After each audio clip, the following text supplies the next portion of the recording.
Olá, querido amigo, querida amiga, que bueno estar contigo una vez más para juntos estudiar la palabra del Señor. Estamos estudiando Isaías y hoy es el capítulo 33. Yo quisiera invitarte entonces para reflexionar en este lindo capítulo de la Biblia. Pero antes vamos a orar. Querido Padre, bondadoso Dios, gracias por la oportunidad que tenemos de estudiar tu palabra. Danos sabiduría para comprenderla y también para practicarla. En el nombre de Jesús oramos. Amén. Muy bien, Isaías capítulo 33, que es el capítulo que vamos a reflexionar hoy, él habla de la aflicción y también de la liberación de Jerusalén, pero como todos los capítulos de la Biblia y también de Isaías, Isaías 33 transmite muchas lecciones espirituales para nosotros. Yo quisiera recalcar contigo, por lo tanto, 6 lecciones espirituales de este capítulo y después quisiera compartir contigo los 2 versículos que yo escribí acá en mi cuadernito y compartir contigo lo que yo he aprendido de estos 2 versículos especiales. ¿Te acuerdas? Yo mencioné que tú debes tener ahí, hacer una prueba, ¿verdad? Y tener un cuadernito, una hoja de papel para anotar las lecciones espirituales que has aprendido en el capítulo del día. Elijas por lo menos un versículo o máximo 2 versículos y escriba lo que Dios hablará contigo en estos versículos. Los versículos que yo subrayé de manera especial te voy a compartir después. Pero antes, quisiera mencionar las 6 lecciones espirituales de este capítulo. La primera lección está en el versículo 2. El versículo 2 dice: Jehová, ten misericordia de nosotros, que en ti hemos esperado. Tu brazo de ellos en la mañana, sé también nuestra salvación en el tiempo de tribulación. Acá es la primera lección, es la lección de que Dios libra. El versículo 2 es una oración de liberación porque el profeta confía que Dios lo librará del poder de los opresores. Después yo volveré a este versículo para hablar contigo un poquito más.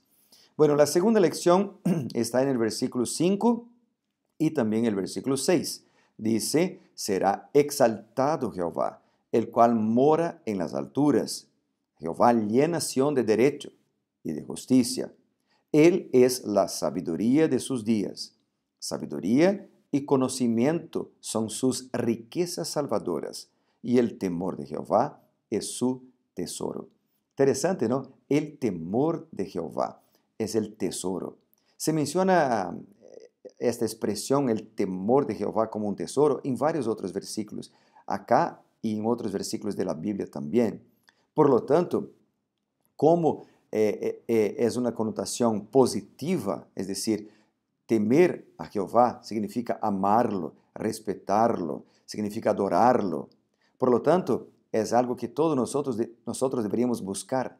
La Biblia de Andrews, por ejemplo, menciona que el temor del Señor es una de las virtudes del Mesías. Isaías capítulo 11, versículos 2 y 3 menciona, ¿no? Y también que es una actitud que Dios espera de todos los seres humanos. Eclesiastés capítulo 12, ¿te acuerdas? Versículo 13 habla sobre esto. Apocalipsis capítulo 14, versículo 7 también.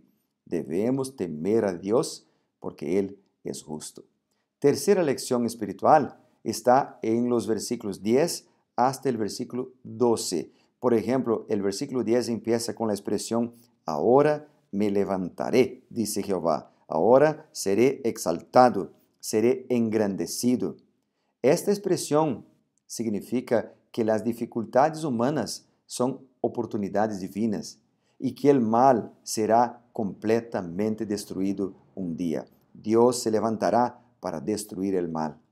Cuarta lección está en el versículo 14. Dice: los pecadores se asombraron en Sión y el espanto sobrecogió a los hipócritas. ¿Quién de nosotros morará con el fuego consumidor?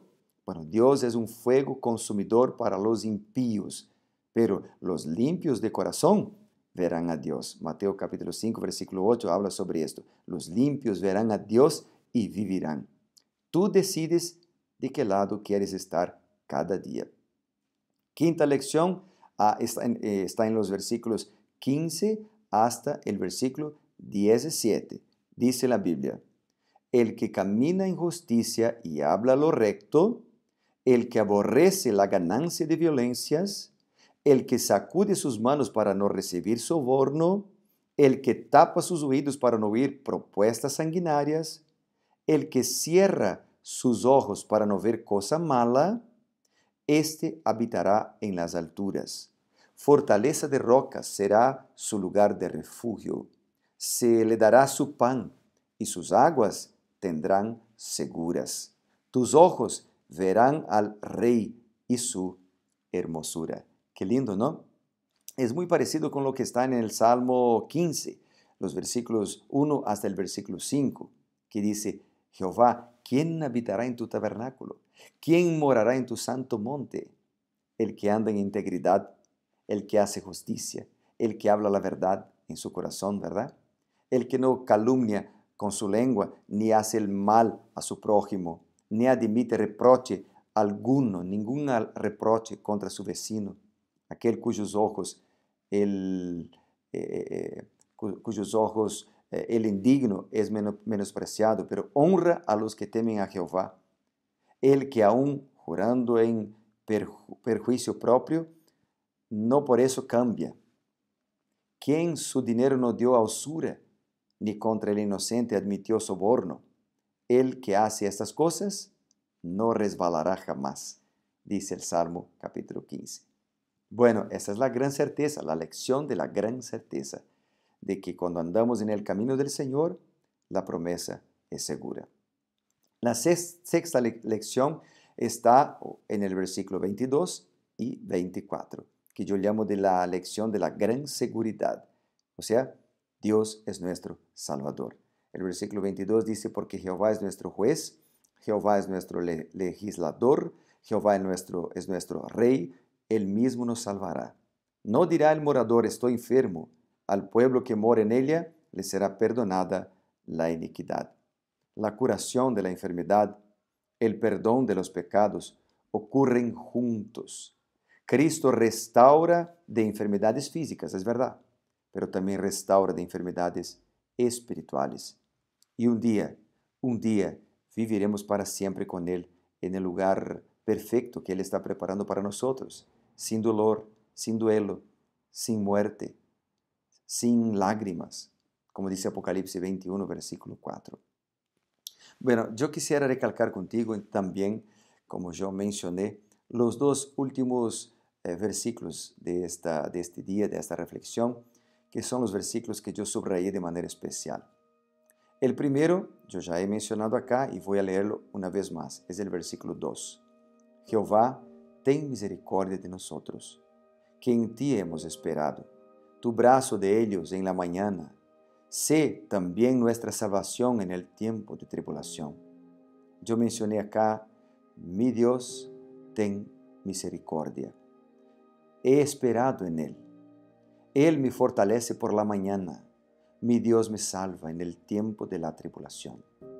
Y yo escribí acá el Salmo 42, el versículo 5 y 11, que es muy parecido también con este versículo, cuando el salmista dijo, ¿por qué te abates, alma mía?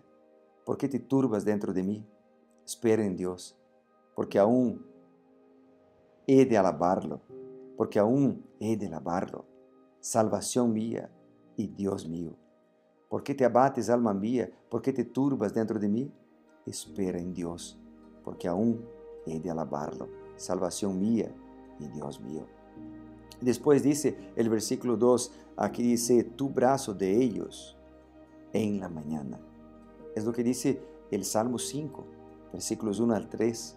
Escucha, Jehová, mis palabras, considera mi gemir, atiende la voz de mi clamor, Rey mío, Dios mío, porque a ti oraré. Jehová, de mañana oirás mi voz, de mañana me presentaré delante de ti y esperaré. Hay una invitación en este versículo 2. Primero, para confiar en Dios, porque Él es misericordioso, y esperar en Él, porque Él sabe el mejor tiempo para todas las cosas. El otro versículo que yo subrayé de manera especial es el versículo 22, que dice, porque Jehová es nuestro juez, Jehová es nuestro legislador, Jehová es nuestro rey, Él mismo nos salvará.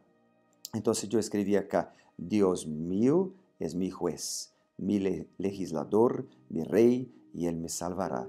Él me juzga con justicia, gobierna mi vida y me salvará hoy y en el futuro.